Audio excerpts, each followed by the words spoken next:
Hi, my name is Daniela and I am the coordinator of the Reforestation program in Monteverde, Costa Rica, run by the Costa Rican Conservation Foundation and the Monteverde Institute.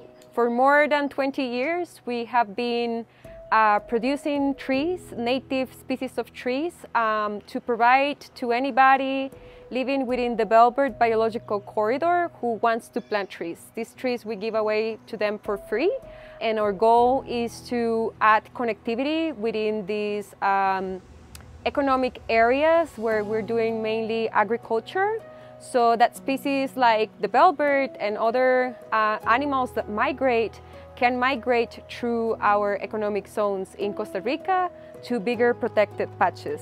Other reasons why we plant trees here that are also very important is for carbon sinking and water conservation, especially here in the cloud forest.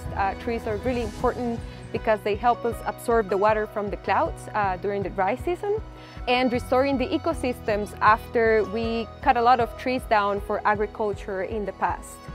So besides giving the trees away for free, we also try to help people who want to do reforestation by bringing the trees, giving them transportation if they need so, or planting the trees as well. And in this process, the students that come to the Monteverde Institute on study abroad programs are really important, as when they're here, they help us go plant trees.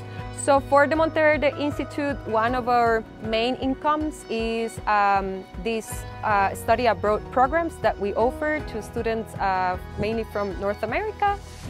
The Bellbird Biological Corridor, it's located in the Pacific Slope in this section of the Cordillera in Costa Rica. And it goes from 0 meters above the sea level to around 2,000 meters above the sea level. So we have this amazing gradient of altitudinal range. Over the years, we have experienced a lot of changes in the rain availability in the Pacific Slope. In Monteverde, the Caribbean, not so much. We have been losing a lot of the clouds that make this a cloud forest. 73% of these clouds are gone, and since the 70s.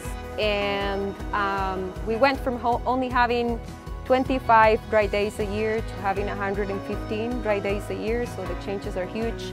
And we have also been witnessing a lot of changes in the animals communities as they have been migrating upslope to try and catch up with climate change. Bat communities, bird communities, ants, local biologists have been reporting all of these changes for years.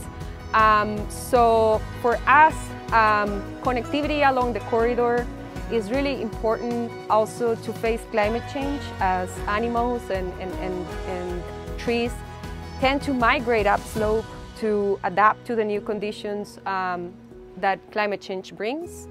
And if we don't have connectivity along the corridor, they won't be able to do so. So it is really important for us that we bring this opportunity so that they can adapt and so that ecosystems can be more resilient facing climate change. Something else that we try to do is something called assisted upslope migration.